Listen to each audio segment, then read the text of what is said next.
Good afternoon, everybody, and welcome to the Portland Children's Levy Allocation Committee meeting. I'm City Commissioner and Allocation Chair Dan Saltzman, and we want to thank our Multnomah County colleagues for allowing us to meet here today. We thank you for coming over here today. Okay, my pleasure. With us are the other allocation committee members. On my right is Julie S. Young, who is the city-appointed member of the allocation committee. On my immediate left is Multnomah County Chair Deborah Kafori, and on her left is Mitch Horniker, representing the Portland Business Alliance. Serena Stoudemire-Wesley is unable to join the meeting today. And I'll introduce the Levy staff. We have Director Lisa Pellegrino, Assistant Director Meg McElroy, Lisa Hansel, Mary Gay Broderick, and John Kelly. And before we get started, let's approve the minutes from our March 21st meeting. I'll entertain a motion. So moved. Second. Moved and seconded. Okay. All in favor say aye. Aye? Aye. Okay, the minutes are approved. And next, we always have time on our public comment, or time for public comment on items that are not on the agenda. And so those of you who are here to testify on some of the program's funding decisions we're about to make, there'll be time on our agenda for you to talk about that, but this is the time where we recognize anybody that wishes to speak to us about any other item. Is there anybody in the audience who wishes to speak to us on any other item? Okay, seeing none, we'll move on. And our first item is not actually on the agenda, but we're going to be hearing from our auditor from Marina and Company about the just completed children's levy audit. So, welcome. Matthew Apkin, is that you? Yeah, Matthew Apkin. Okay. Did I pronounce your company's name correctly? Yeah, Marina and Company. Okay. So, thanks. Great. If you could give us an overview of our audit, we'd appreciate it. Love to. So committee members, I just wanted to, first of all, thank you for letting us do the audit for the Portland Children's Levy. We've completed our compliance examination for the Portland Children's Levy, and we issued our report, which contained an unmodified or a clean opinion on March 30th, 2017. Our opinion is limited to the compliance requirements outlined in the ballot measure 26-150. And what we did is to ensure compliance with the measure, we assessed the adequacy of the levy's internal controls. We tested the levy's administrative expenses to ensure that they are less than 5% of the cumulative tax revenue. And we also tested the levy's administration of grants and grantee compliance to ensure reimbursement expenses were allowed and in line with approved budgets. And during the course of our examination, we found that the internal controls appear adequate and provide a sound structure for processing of administrative expenses and grant reimbursements. One quarter report was slightly submitted late, but it was due to some external circumstances with a pregnancy of one of the grantees, and so that was quickly remedied. Mm-hmm. The total administrative expenses were less than 5% of the cumulative tax revenue by $206,247. And all grantee reimbursements were allowable and within the approved budgets. There were no restrictions or significant difficulties incurred during the course of our examination, and there were no disagreements with management. All recommendations of prior years have been timely implemented by management, and we had no additional recommendations based on the current year examination. Are there any questions? Sounds like a pretty clean bill of health. Yeah. So the administrative expenses are below 5%. We're operating within our guidelines with respect to our grants to our grantees. And correct. Okay. Yes. Any other questions? Any questions for Mr. Apkin? No. Great. Well, thank you very much for being here. Thank you. Thank you. Appreciate it. So moving along, the Portland Children's Levy is in the enviable position of having $3.4 million of additional revenue to grant out today. And at this meeting, we will decide which organizations will be receiving the investments and at what level. The allocations that we'll make today are for 2 years and targets 3 areas that were agreed upon by this committee at some previous meetings. The 3 areas are investments in home visiting programs, investments in summer funding for current after-school programs, and then quality assessment support. And we'll also hear a brief review of data summarizing Portland Children's Levy's program performance from last year, as well as an update on the new after-school funding round, which we'll be making decisions on investments in later this month. So we'll begin by having staff provide their recommendations for allocations of additional funds, and then we'll have time for public comment before the committee votes on these proposals.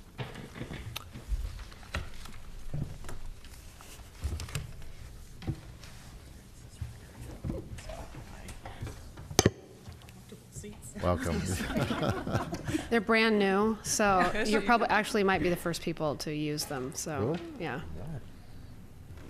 All right. They're not Okay, who's pretty. gonna? Lisa Pellegrino or Actually, Lisa Hansel's going to start. Lisa Hansel? I'll go ahead and start.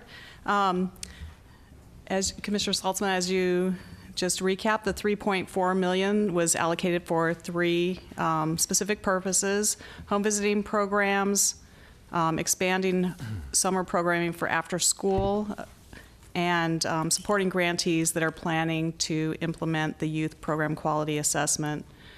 Grantees that were interested in requesting these funds were asked to provide the following information: a 2-year total amount of additional funds that they were requesting, an annual grant budget for fiscal year 17-18, narrative justification for the uses of the requested additional funding, and after-school programs were asked to submit a revised scope of work. With that, we'll start with the staff recommendations for the home visiting programs, and these additional funds spanned over 3 program areas: early childhood, child abuse prevention, intervention, and foster care. The staff recommendations are listed in a handout in your packet and have also been provided to the audience as a handout. And the grantees who requested these additional funds were notified of staff recommendations prior to the meeting. So grantees that provide home visiting services were eligible to request up to 20% more in annual funding based on their current fiscal year 16-17 grant budgets. And the purpose of these funds is to increase the direct service and supervisory FTE, or full-time equivalent, toward achieving the objectives of reducing caseload sizes or group sizes for the preschool group programs, increasing the frequency of reflective supervision while maintaining service levels at about the same as they are currently in this year. Staffing pattern objectives included at least 8 home visits performed weekly by full-time staff, group sizes of 18 to 20 for children in the preschool groups, and reflective supervision of at least 1 hour every other week for each full-time position. So to arrive at the staff recommendations, we basically looked at 3 things. We looked at the total amount that programs were requesting to make sure that they didn't request more than the maximum eligible for their program. We reviewed current budgets and then the proposed fiscal year 17-18 budgets to compare the level of home visiting direct service staff and their supervisory staff and associated costs to with those positions as well. And then we assessed whether or not the FTE increases matched the additional amount of funding that was requested. So we talked with the grantees and asked questions as they arose, and in some cases, grantees revised their requests or staff may have recommended a different amount than what was requested. So the 2-year amounts that you have before you, staff feel are reasonable and justified for the staffing patterns that were proposed by the grantees, and also in comparison to the full picture of requests under this policy. Just as some additional context, the average increase in funding for the home visiting programs, the 2-year amount, was just under $60,000. The average FTE was about 0.5 increase for the direct service staff and 0.1 for the supervisory staff. And the variances in the amounts are related to the amounts of their total grants. So the total funding recommended for the 17 programs that requested the additional funds is about $975,000 over 2 years. Any questions about the home visiting recommendations? Would you mind just reading the list of the organizations we're considering making awards to? Sure. Yeah, sorry. Thank you. So in early childhood, Albina Early Head Start programs, do you want the amounts list as well, or just the program? Just the organization. Just the That'd be fine. organizations. Yeah. Hacienda CDC, Impact Northwest, ERCO, Morrison Child and Family Services, Mount Hood Community College. Those are the home visiting programs within early childhood. And then the 2 preschool group programs are Latino Network and Metropolitan Family Services. In child abuse prevention intervention, we have El Programa Hispano Catolico,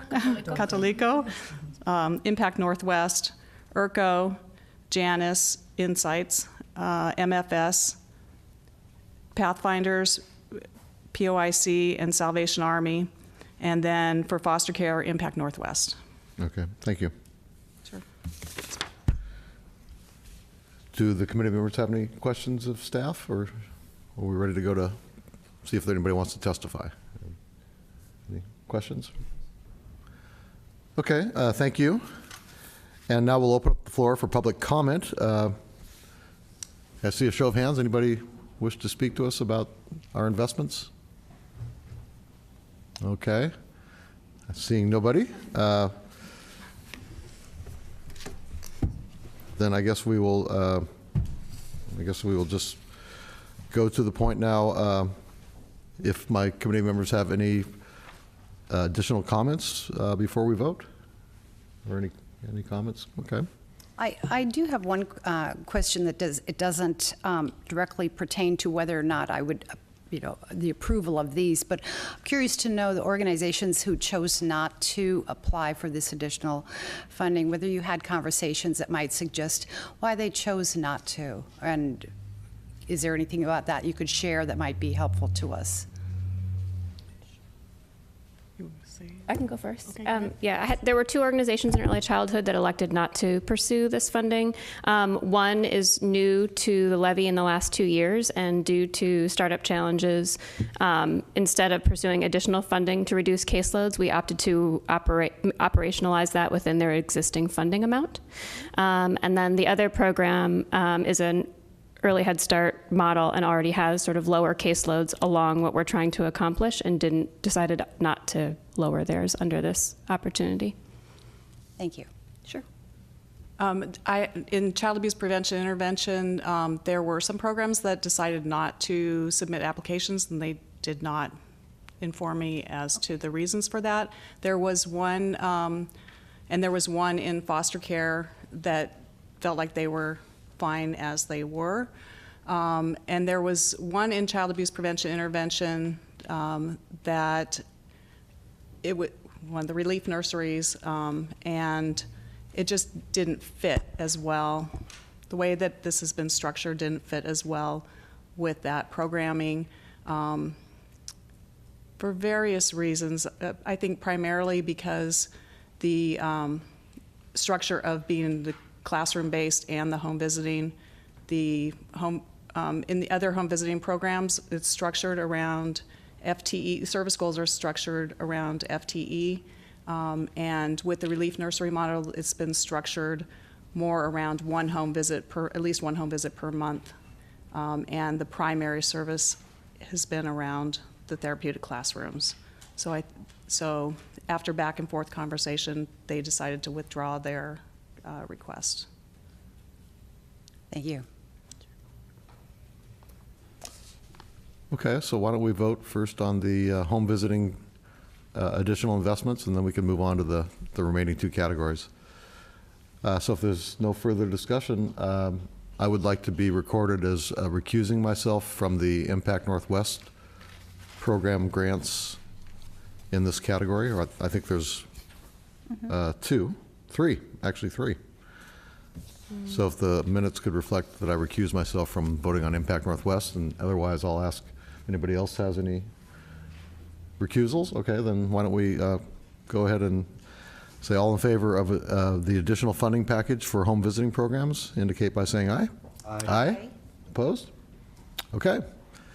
So it's passed with my noted recusal. And then let's move on to our next investment category, which is summer school or summer programs for existing after-school providers.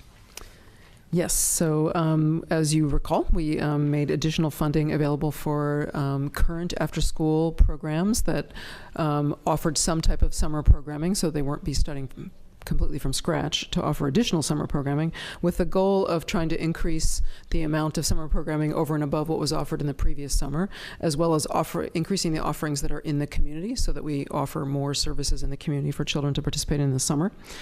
So that was the goal of the services, or the goal of the expansion funding. We asked that people submit, we gave them guidelines on what you needed to submit to request additional funding, and took a look at their requests through the lens of those guidelines. So we, in order to arrive at the recommendations that you see on your page there, we reviewed those requests that were submitted to us by current after-school programs to make sure that they represented an increase over what was offered in the previous summer. We wanted to make sure that they were represented an expansion in the community, so there's more service available in the community. We reviewed the list and the justification of expenses for the proposed expansion, so they were required to list all the additional expenses that would be required for them to deliver whatever they were proposing, and then assessed whether those additional expenses were reasonably related to the expansion that was proposed, basically that. Nothing more to say about that. And then we went back and forth with grantees to clarify. I had questions on a number of them, and to clarify, in some cases, what the justifications were. And in most cases, we arrived at something that we both agreed on. And a couple, I have recommended somewhat less than what was requested due to justifications that I didn't feel were supported by the evidence that was given in the request. So in total, we have the total amount requested to be funded in this category was $383,214, and I've recommended that we fund $360,656 over the 2 years. So that's a 2-year amount. So slightly less, but not significantly different than what was requested. Are there any questions on? Go ahead. Could you read in the record the names of the organizations that we're considering right now? Sure. So the folks that asked to expand their summer services were as follows: the Boys and Girls Club Sun Program at Margaret Scott Elementary, Ethos, Girls Inc., Impact Northwest, aka Science, the ERCO Inspire program, the ERCO Sun programs that are offered at 2 different sites, the Metropolitan Family Service Sun programs that are offered at 2 different sites, the NEA Summer Program, Neighborhood House, and Saturday Academy. Okay, thank you. So that's a total investment of $360,556. Correct. At the recommended level, yes. Okay. Any questions from committee members? Okay, anybody wish to testify on this proposed slate of investments? I don't see anybody out there, so I think if there's no further questions for staff or any deliberations amongst ourselves, I'll entertain a motion. So moved. Second. Okay, so moved and seconded. And again, before I call the vote, I would recuse myself on the one Impact Northwest program that's to be funded under this slate of investments. All in favor say aye. Aye. Aye. Opposed? Okay, the slate is adopted. And then our final investment category is support for youth program quality assessment implementation. Correct. So grantees were permitted to request up to 5% of their this is the current year budget, essentially, to support implementation of this it's a quality assessment process, basically, and quality improvement process. A number of our grantees have been doing this, and we have surfaced over the course of that implementation that it's difficult to do it without any additional supports. So that was one of the things that came out of their feedback to me, and implementing the process in the first year was it would be helpful in many cases to have some staff time, additional budget for staff time to attend training, to go organize these meetings, to do these observations. It's basically to implement the process and then implement the improvements. So we allowed folks who either were already doing this process to apply for what supports they felt would be helpful for them to continue doing it, because it's an ongoing process that you try to keep in your agency and keep doing year after year. And then as well as anyone else who might want to implement it but hadn't yet. So we got requests from 9 grantees, and I can read those if you'd like. Would that be helpful? Okay. From Ethos, from Boys and Girls Clubs at Margaret Scott, for Metropolitan Family Service Sun, for Girls Inc., for Impact Northwest Urban Opportunities, Playworks, IRCO Inspire Program, Friends of the Children, and the IRCO Sun Program. And as I said, a number of these have begun implementing. Some of them, this will be a new implementation starting in the coming year. So a similar process was used for people to submit these requests. They were required to submit their total request and then to justify all of the expenses they thought it would take to do what they wanted to do, and give a total cost. And I used pretty much the same process where we went back and forth to try to clarify what exactly was going to happen. And at this point, I've got a pretty good sense of what it takes to do this in the agencies, because I've watched it go through a couple times, and working with other funders, including the counties doing it in their Sun system piloting this year, and OCF has been doing it statewide for a couple of years as well, to try to get to some sense of what was reasonable to support that implementation on an ongoing basis. And so these are the recommendations, slightly less than what was requested, but for a total of $50,672 over 2 years to support that implementation. Right. Is there any questions about? Any questions? Yeah, Lisa, could you explain in a little more detail your position on Friends of the Children? Sure. Friends of the Children requested the largest sum of any other organization to support implementation, and my recommendation was to give less than that, or to give slightly less level of support than that, because they are specifically funded with an OCF grant for the next couple of years. I think it's up to 3 years total funding, specifically to support the implementation of this process.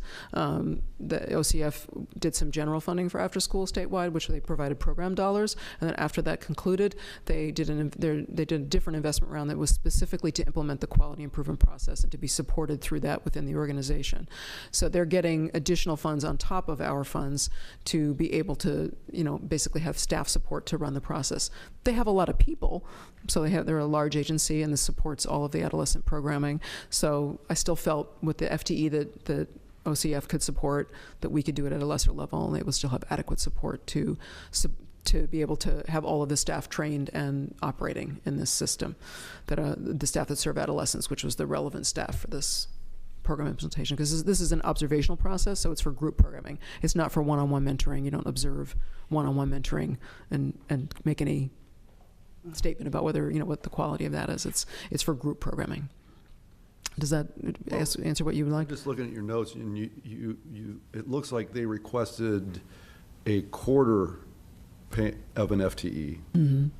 and you're recommending 12.5% of a FTE. Did you find, I'm just trying to understand, does that mean that your analysis indicated that only 12.5% of their costs were uncovered?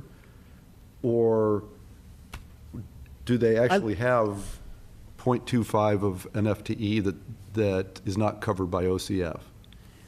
No, OCF was going to cover a 0.25, and I felt like with I did an additional 0.12 on top of that was going to be adequate for the level of staff that they need to train and bring through that process. As compared, again, keeping in mind the similar implementations within other agencies, with some of them with large numbers of staff as well. So trying to create some equality in the level of support and some sustainability as well, because folks need ongoing support. People always have to be trained. There's always turnover. In some ways, it's not an expense that goes away. So I'm looking for a sustainable level to be able to implement. And given that OCF is providing some additional funding, I felt like that was sufficient. Thank you. Any other questions? Does anybody wish to testify about the proposed slate for quality assessment investments? I don't see any hands raised, so I think we will move straight to our vote if there's no further considerations. I'll entertain a motion to approve our slate of investments for youth program quality assessment implementation. So moved. Second. Okay, moved and seconded. And I would once again recuse myself from the proposed investment in Impact Northwest. All in favor say aye. Aye. Aye. Opposed? Okay, it's unanimous. And we have just invested an additional $3.4 million. Actually, less than that, because there were not requests up to that amount. So that okay. you all allocated more money than was actually requested. Okay, so what was our total investment just now? About 1.375 million. Oh, okay, Glad somebody 1.37. add that up, because I realized I did not. Okay, well, congratulations to all of the programs. You're doing a wonderful job serving Portland's children and families, and we appreciate all the work you do. And as I said, it's additional investments in organizations that are working hard and well-deserved. So our next item is to have staff give us the annual data report for 2015 and 16. And I think that's also, we have a PowerPoint for that. We do. Okay. So I'm going to guess I'm turning It's it your over to you, lucky day. Meg. Yes. Meg McElroy, okay. Yes. Not only do we have a PowerPoint today, but you may recall that I think it was in February that you all received a 30-plus page report with much greater detail and depth than the summary that I'll provide. And for those who are here in the audience and at home and who are interested in the full report, it is available on our website, www.portlandchildrenslevy.org, Portland Children's Levy, all one word. And it is under the Performance and Results section under About Us at our website. So the report goes into, let me back up. The information we're going to cover today comes from our grantees. So on an annual basis, they are provided with expectations that come out of their contracts, and from there, we aggregate the information to turn it into a report to gauge how well the levy is performing. There are a couple of other pieces of information that I'll review today that come from investment allocations that you all have made. So the report goes over what all those expectations are, the results for the annual year, and then the implications compared to goals. And this report that I'm going to review will only stay at a very high level of headlines from this year's report. So you may recall that a couple of years ago, as we were forming this 5-year levy period, you elected to have 3 main goals that inform the work of the levy and the grant making that you do in each of the levy's 6 program areas. And I'm not going to read every word on every slide. So these are the main goals for the levy in this 5-year period. In addition to those 3 overarching goals, you also made some goals around the kinds of investing that you wanted to do, both program area specific goals as well as levy-wide goals. For example, one goal was to invest at least 30% of the funds in culturally specific services levy-wide and in each program area, and to increase services in East Portland. Both of those goals were made to assure that levy funds reach underserved populations in our community who are most likely to face opportunity gaps for the types of services that we would like kids to experience and that produce the positive outcomes that we want to see for youth. So toward those 2 goals, the levy invested over 36% of its funds in culturally specific services in this levy period, compared to an average of 31.4% in the previous 5-year levy period. So we increased the investment in culturally specific services. And we've also increased the investment into services in East Portland. The previous levy average was 38.1%, and in 15-16, 42.9% of the youth served in levy programs were residing or attending school in East Portland. While the levy did meet its goal of increasing investment in culturally specific services levy-wide, and in 5 program areas, it did not meet that 30% goal in the hunger relief program area. This is a snapshot of the number of children that were served in levy services and some descriptive demographic information about them. So there were over 11,000 children served. These numbers do not include the children who were served in our hunger relief program area, because those are programs that reach a lot of kids, and a lot of times the programs in our other 5 program areas that are more intensive and relationship-based services are making referrals into our hunger relief services. So we don't add those numbers together, but we kind of talk about them as separate groups. So there were another 13,000 children served in hunger relief, and there's more detail about that in our report. For the 5 program areas: early childhood, child abuse prevention intervention, foster care, mentoring, and after-school programs, the services that are more relationship-based, they exceeded their number of children projected to be served goals this year by 11%. In the previous levy period, the 5-year average of exceeding goals was around 15.6%. So those numbers are sometimes hard to project, because large programs can sometimes serve more than they anticipate, and those large numbers kind of skew how our data look. But sort of keeping in the number of children served compared to goals exceeding goals is a typical trend that we've seen. The majority of children served in these programs were from families with incomes at 185% of the federal poverty level or less. 185% of the federal poverty level is what qualifies you for reduced price lunch in this community and in the United States. Over almost a third were from families where the primary language spoken in the home is a language other than English, and 70% of the children served identify as a child of color, which is an increase over the previous levy period, where we were at 64.4%. Participation in services is a key metric that we track to make sure we understand how well families and children are participating over time in the services that we fund, because it's participation over time that is most closely associated with the positive outcomes that we want to see. So within participation, we look at children who exit, or families who exit the services early, come in and exit before really engaging in services, so within about a 3-month timeline of intake. And then we also look at the percentage of children and families that stay in the service long enough to most likely experience the positive outcomes that we want to see. So we call that a minimum dosage, staying in long enough to get those, to receive those outcomes.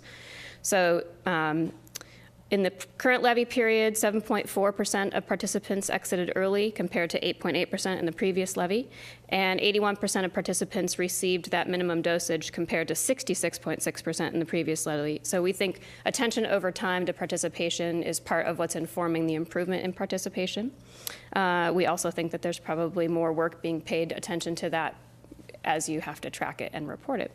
And then the chart here breaks down the comparison by race and ethnicity of participants who entered, so who had an intake into a levy-funded service, and then who stayed over time. And the good news is there's near parity in those two groups. So if you think about it as a pie, the pies are essentially equal in both populations. So who's coming in the door tends to be who's staying, according to the data we've received from grantees.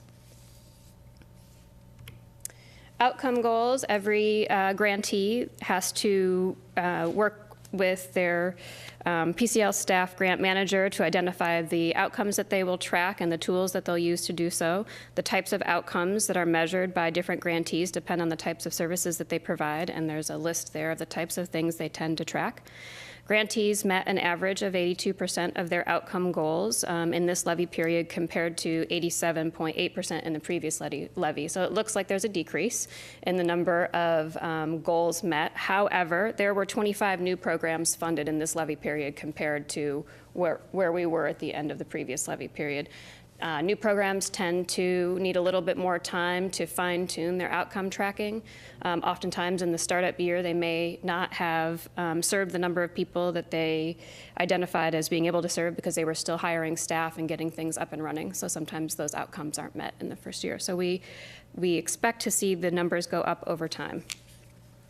What was the number of new programs at this stage of the last levy? Well, that's a good question that I don't know off of the top of my head.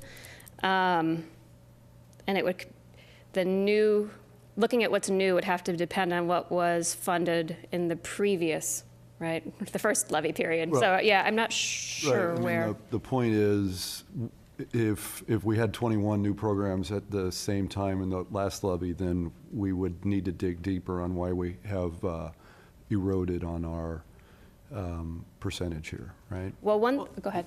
I have one thought, and then one of the differences here, for example, in early childhood, the sheer number of outcomes being tracked by grantees has decreased because we worked with grantees to identify fewer and more salient outcomes to track.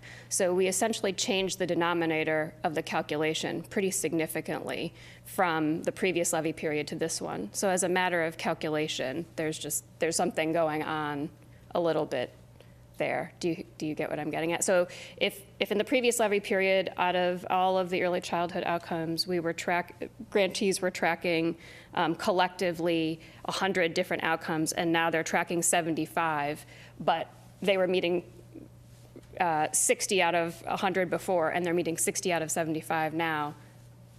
It's just, that has something to do with how these numbers look. I'm not saying it's a huge influencer, but I think it's part of how we have to be careful about how we compare our percentages. But what else were you going to add, Lisa?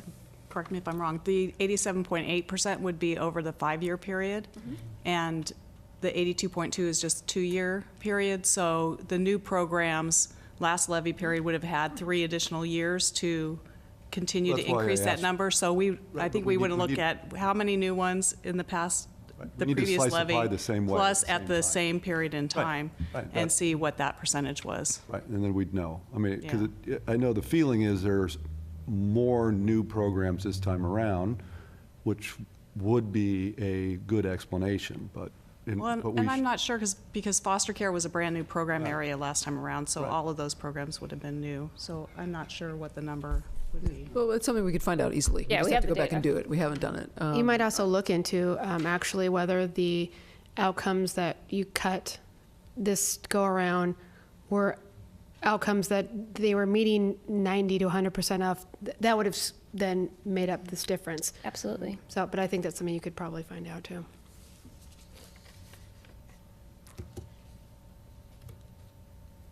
All right. Staff turnover is another significant metric that we monitor over time. So over 20% of staff supported through PCL-funded positions turned over during this year, and the range over the past several years has been 15 to 20%, and it varies by program area.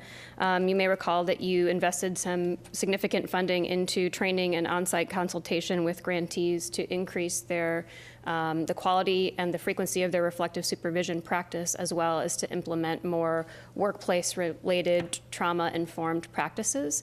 And I also think that the decisions that you made today to decrease caseloads in home visiting program will likely have a bearing on staff turnover over time. So we are hoping to manage some of the impact of that by having done these things. At the same time, we're kind of coming to the conclusion of this presentation. I also think it's important for us to keep in mind for areas for looking ahead is that the context of the national political climate may have significant impacts on what these numbers and trends look like going forward. Staff turnover seems like it could be affected in ways that we don't know by what's happening. Client outcomes, participation by clients, ability to get clients to come into services, all of these things I think are going to be affected in ways that we can't begin to understand. So when we look at these numbers over time in the next couple of years, or we average them over the levy, I think there's going to be sort of things that we're going to want to be careful about the conclusions that we draw about them.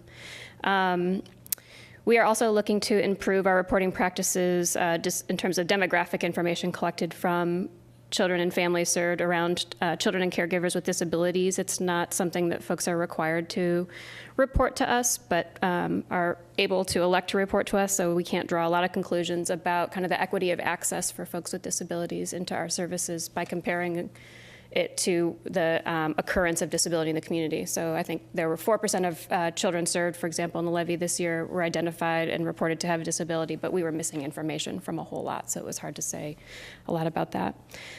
We hope to use this coming year, 16-17's report, as a way to look at 3-year trends in some of these bigger data points, both in our program areas and levy-wide. And of course, we'll do the same kind of thing where we compare the average in this levy period to the previous levy period. And then we'll also be able to look a little bit more closely at whether there are trends in the data disaggregated by race and ethnicity over time in things like access to our services or participation in services. Any other questions?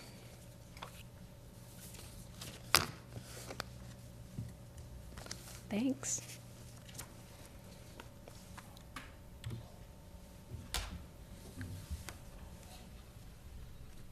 Okay. Thank you. Did you have something you wanted to add, Lisa? Not on the report, no, but I do have something to add on the after-school funding round, but I'll wait for you. Okay. If there's no further questions on the data report, thank you very much. You're welcome. And then we'll move on to our last item of business, which is a preview of the next round of funding we're going to make in after-school programs. I believe we've allocated $550,000? 500. 500,000, okay. Go ahead. Okay, so the application period, we put out the call for letters of interest. We're reminding everybody we're doing a 2-step process. So this is step 1. And shortly after we published the call, we put out criteria for the response to the call so that people could understand how they need to structure their response, and posted that up on our website and sent it to our database as well. So people had that information before they needed to send in the letter of interest. Letter of interest were due last Wednesday, and we received 23 of them from a variety of organizations, including organizations that have not applied to the levy for funding in the past. So that's encouraging. We've prepared a binder of all of those LOIs for you all. It should be sitting with you on your desk, I hope, or will be shortly if they're not yet. Are they distributed, John? Okay, yes. So those, yes, there you go. There's your binder. Those have a list of all of the applicant organizations in the front, and then each of the LOIs, which is 3 pages worth of text and a cover sheet from each organization. We will be providing brief program descriptions to you, so you don't necessarily have to read every single LOI to understand what the basic gist of it is. And I'll get that to you this week. So we're just finished running through all of them. Regarding review of the applications, the review committee, we've composed a review committee of 6 people. And in conversation with allocation committee members in between meetings, we have selected 3 young adults who are associated with Momentum Alliance to participate on the review committee, as well as 3 others recruited from our normal PCL networks that we typically recruit from, at least one of whom has reviewed for us in the past. So that's, we research from people from a variety of organizations to be able to do review. All the reviewers have received their orientation, either in person or on the phone at this point, and all of the reviewer materials, and including the giant binder like you have to yourself, has been given to all of them as well. So the review period is in session, and those folks will be reviewing and scoring the applications and then coming together to meet later this month. And they will be also creating that list of prioritized recommendations for you all to consider at your next meeting about who to invite to submit the full application. So if you remember in the 2-step process, this is the first stage where people have the shorter submission, and then you all will consider who do you want to invite to submit the full application, which is our regular request for investment application, quite long, and it'd be selecting a smaller group to submit that large application. just in terms of timing, a little bit on timeline, so you see what's coming down the road. We will get those scores and the recommendations of the review committee to you all the week of May 15th in preparation for your meeting on May 22nd. So May 22nd is the next scheduled allocation committee meeting. And then at that meeting is where you will make the decisions to invite those organizations, a smaller pool of organizations, to submit applications. You will also need to review and approve the final RFI for publication, because things have to be changed, and obviously the old one is written for the past. So we need to update that and get your any edits you want to make on that. Full proposals will be due at the end of June, and then you all will be making final decisions on funding at the end of July, beginning of August is the plan. So that way people basically can be in gear for the school year to start in September. Most after-school programs typically start up October, late September, October, just because it takes a few minutes for the school year to start to begin running. So that's the basic timeline. Is there any questions about that or what's happening with that?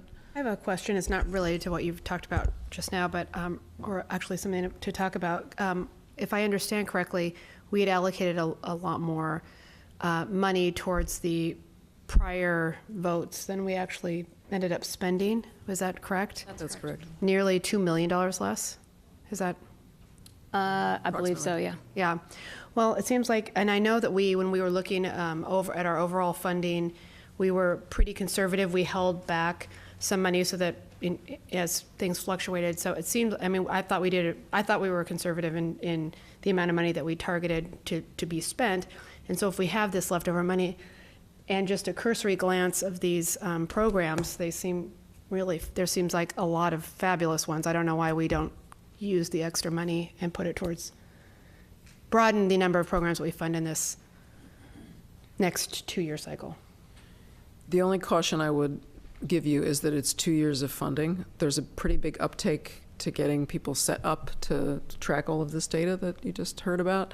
And the amount of data you will have before the levy would run again, and you'd have to decide to whether or not you want to fund these people again. You'd have basically 1 year's worth of data before people would be in the position of making those decisions. You also are going to increase the number of grants quite substantially if you give lots of small grants. So the disadvantage of this timeline, I would say, given that you've announced you were going to let a certain amount of money, which means people submit applications based on what they think is available for funding. So people might have submitted different applications if we were letting a larger sum of money, if that makes sense. If you tell people that you're going to let $3 million as opposed to $500,000, it changes what people might write for. So it also changes your potential goals and you also set limitations for this particular round in which you said K-5 versus the whole spectrum. You might have made different decisions if you had been making it for a larger pool of funds. So that's my only. I'm sure there's a myriad of reasons not to do it. I just thought we should discuss potentially going ahead and maybe not the whole $2 million, but 1.5. I would hate for one of these programs that is, again, after cursory glances, a lot of these are tried and true partners of ours in the community, and to be sitting on money at a time when I know that it would be much better spent out in the community for kids. So I'd love to hear what other folks think about that. And I'm definitely open to it. I haven't opened the notebook yet, so Sorry. I don't know who these it's good organizations stuff. are, but I couldn't keep my eyes off of it. I can't keep up with the county chair. I know that in her reading and her homework. But no, I think that's something we should, I think we, speaking for myself, I'm open to that. I guess I'd like a chance to see the proposals and see how much money. Well, if we don't do that, we need to figure out how we're going to spend the money, because we can't sit on it. Yeah. Sit on a responsible amount of it is responsible. Which Sitting we're on already too doing. much. Yes. We're already So sitting on it. I agree. Okay. Well, and I would just say that I'm sure that we could have geared it many other ways, but I thought we did a pretty good job of narrowing it down. And if you look at, I think people, there's not a lot of $50,000 requests to meet the. The minimum would be 100 anyway. Yeah, So that's what I'm saying. So they're pretty substantial requests, so it doesn't seem like it would be too hard to spend the money. Okay. do you want to provide any instructions to the review committee in that regard in terms of what kind of a list they submit to you for recommendation? because it might, however much money you want to spend, might influence the number of applications they recommend that you invite back for submission of a full application. Does that make sense? If you're aiming for a larger pie. Why wouldn't they be ranking them regardless of how much money we had or what our intentions were in terms of how many we wanted to review? You'll see the scores regardless. There'll be a ranked list of scores no matter what. Force ranked, But right? what's that? They'll be force ranked top to bottom, or are they all? Yeah, like you would normally see, they're going to score them, they'll be ranked. But normally what would happen, and that's typically what happens when we do a regular round, because we have so many applications in each funding round and they're so lengthy that we don't have a review committee review all of them, because it wouldn't be possible to read 40 applications if you're not being paid to do that. What happens is staff then makes a list of recommendations looking at the scores and then also at past performance and other issues that might surround particular grantees or particular applications. So there is another recommendation process for a slate of recommendations. That's typically what we give to the public and give to you all whenever there's a funding round. We come up with a list of recommended fundees, if you will. The review committee is going to be reviewing all of these applications, which is more unusual position than what we have. We haven't had that happen in the past. So we were going to ask them to create that list for you all of recommended invitees for the second round. So if there's more money to give, they might change that list of recommended applicants to you, because they'd be trying to be realistic within what the funding parameters were. Does that make sense? Not really. Sorry. Well, for instance, if your plan was to give out $300,000 total for the intensive academic and $200,000 total for the enrichment programs, you would probably be funding one intensive academic program, more than likely, and you'd be at most funding 2 enrichment programs. Mm-hmm. So if they know that going into creating that recommended list, they might only recommend that you invite 3 intensive academics and 6 enrichment programs, because they know that you're going to be forced to choose relatively few of them. If they think you're going to make grants for much more money than that, however much you would decide, they would then, it's potentially the case that they would recommend you invite many more people back to submit that application to create a bigger pool in that second stage. Does that make sense? Like a clarification. For example, I can't remember what our total point score option is in the letters of interest, but if you're a medium scoring letter of interest, you stand a greater chance to be considered by you all for funding, probably, if there's more money available. If there is less money available, the review committee, after they score them, and you all may gravitate toward the highest scoring letters.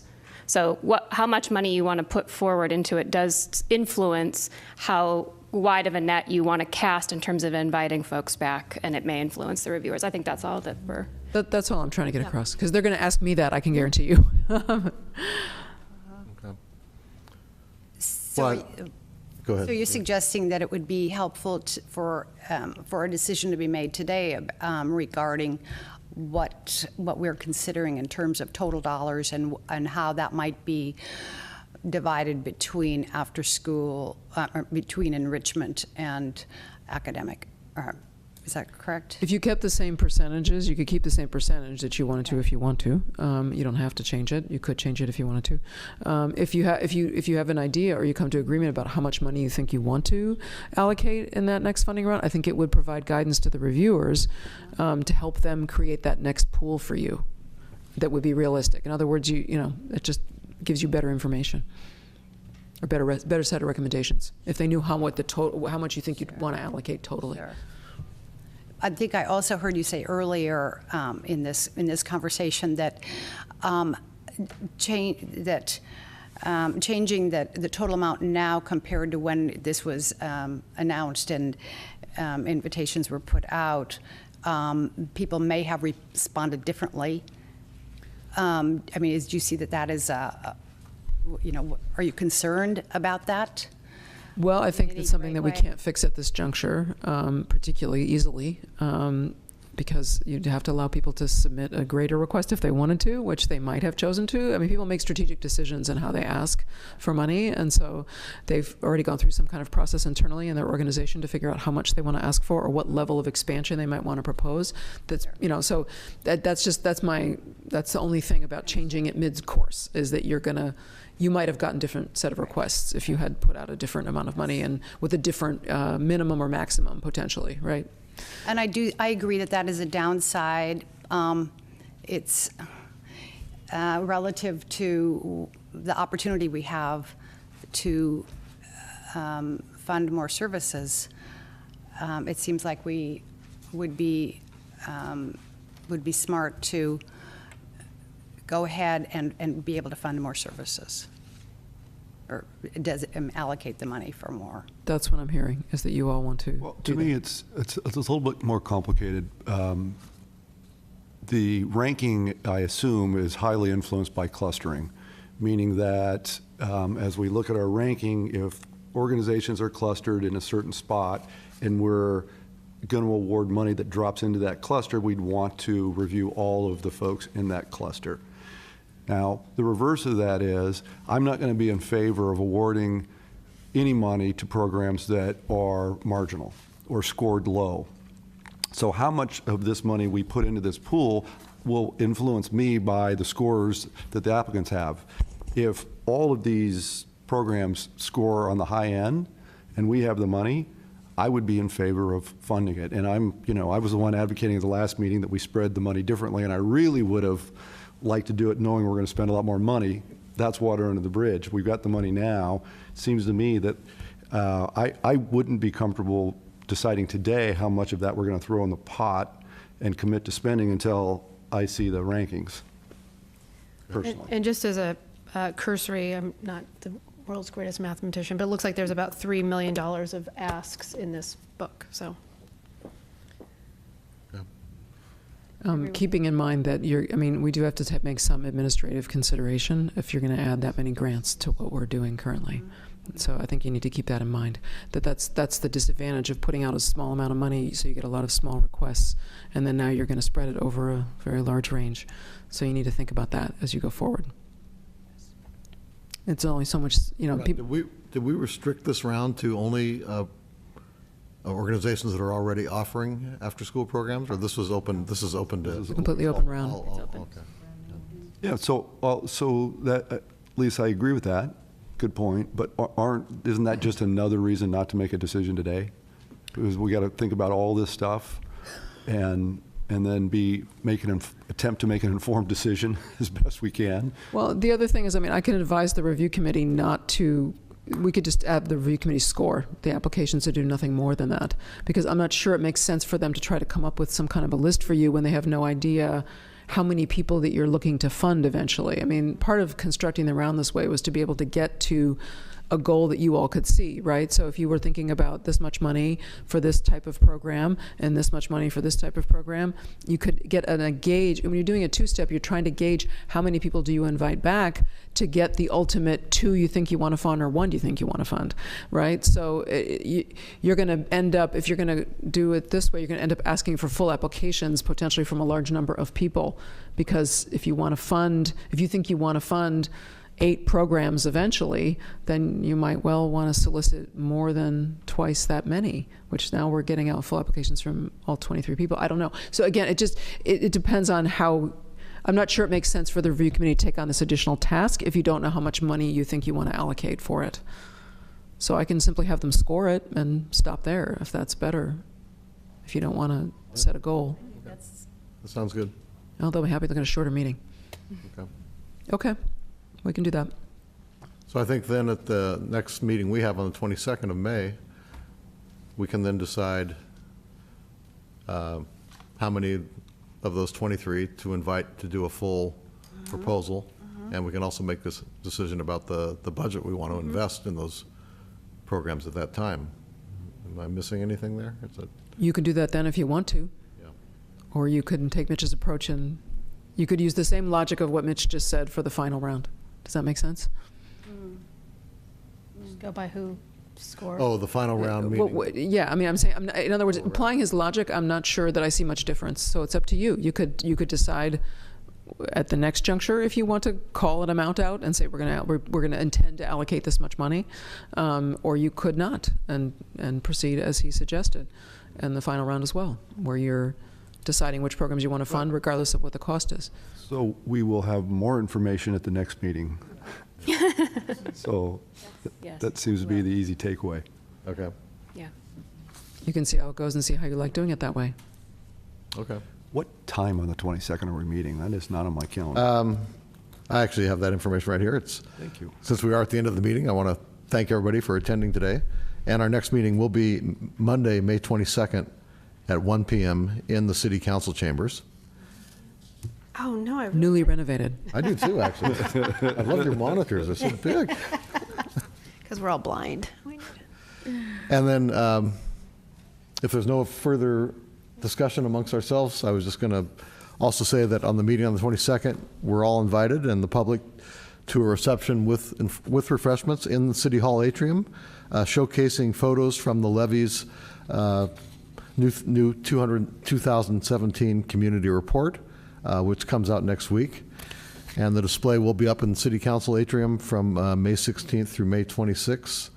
So we encourage everybody to check it out. Very And cool. if there's no further business, I have one more thing, and I Yes. should have said it at the time, but I wanted to commend staff for the clean audit report. That's a lot of work, and that's a real positive, and that is mostly about the good work you guys are doing, so thank you. Good job, Thank John. you.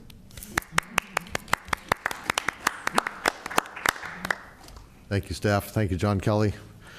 With that, we are adjourned until May 22nd.